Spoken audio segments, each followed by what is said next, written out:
What's going on, guys? I am Kevin Muller. This is Cinephellas, and I am here to talk about Pam Anderson and Pam Anderson in The Last Showgirl. A year ago, if you told me, or practically anyone else, that Pam Anderson has a very strong chance at becoming an Oscar nominee, I'd be like, the Pam Anderson that ran in Red down the beach, was the fantasy of every young American boy. That one, no, personally, I don't like to be closed-minded, so I'm like, okay, let me see what she got. Let me see the movie. Most people are like, okay, yeah, whatever. That's not going to happen. But I'm happy to tell you that it is a possibility, and she does deserve this. But before we talk about this movie a little more, here's a clip from the film. That you don't really love. That's hard.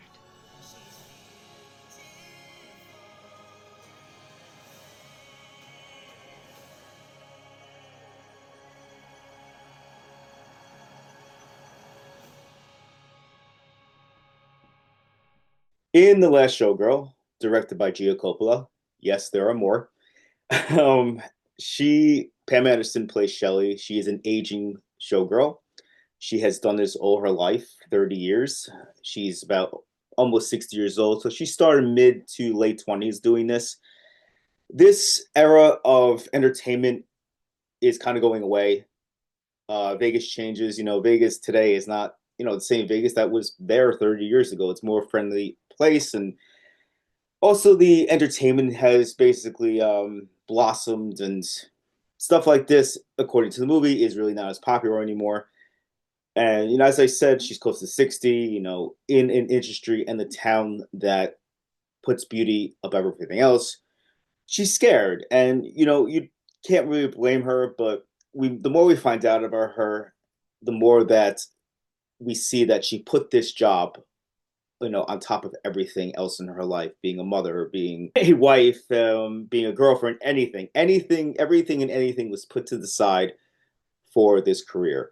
And now it's coming back to bite her in the ass because, unfortunately, Dave Bautista, very good in this movie, he is the producer of the show. And he's like, listen, it's not really working. We're losing money. We're going to have to shut this down. They're bringing in more people.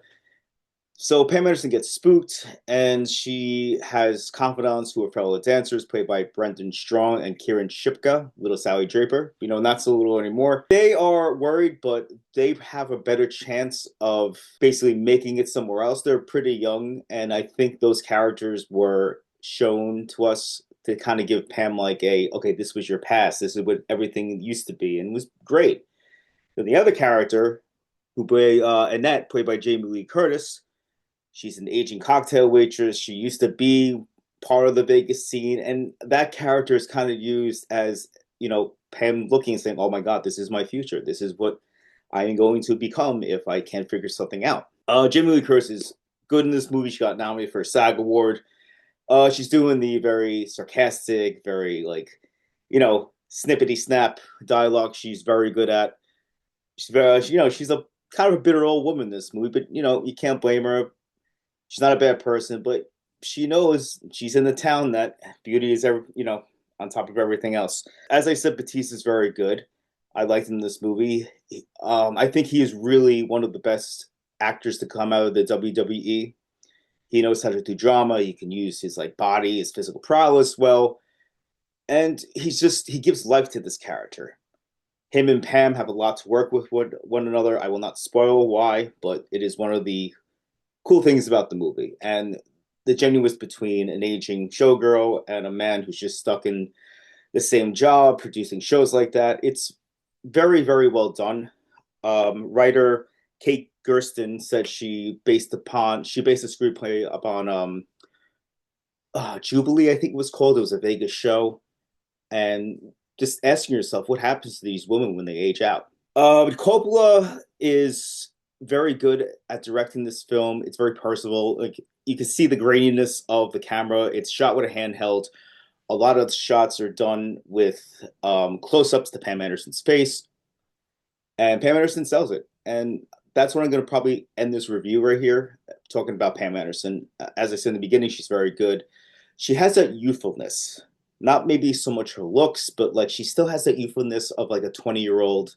The same youthfulness you maybe saw on a TV show. She's high in life. She's worried in the inside, but she always remains positive. And there's a lot of stuff that happens to her in this movie that pushes back against that, but she's kind of resilient.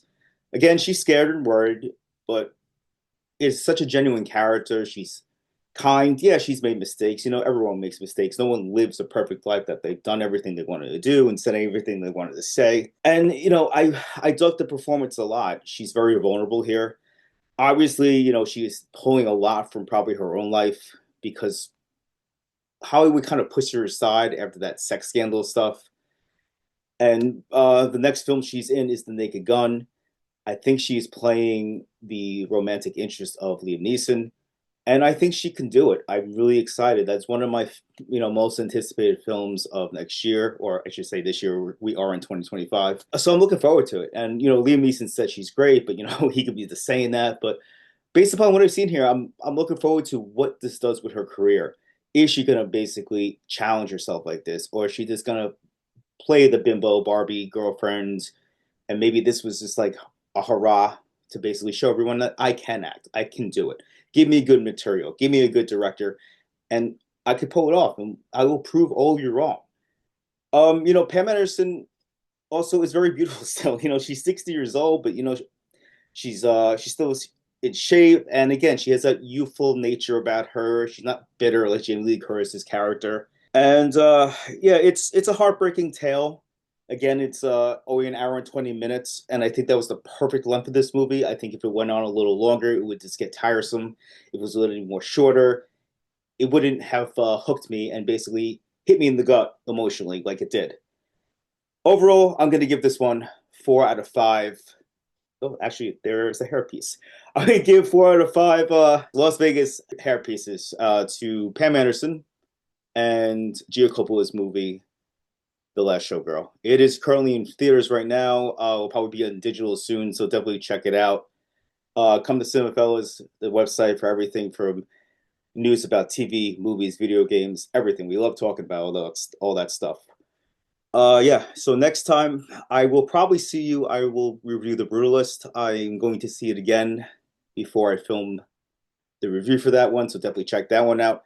It's a good movie, but I just want a second view on it to see what didn't work because it's not a perfect movie. Anyway, yeah, and also my favorite segment, which is Seven with Kevin, which I've already started. I've already watched 7 movies.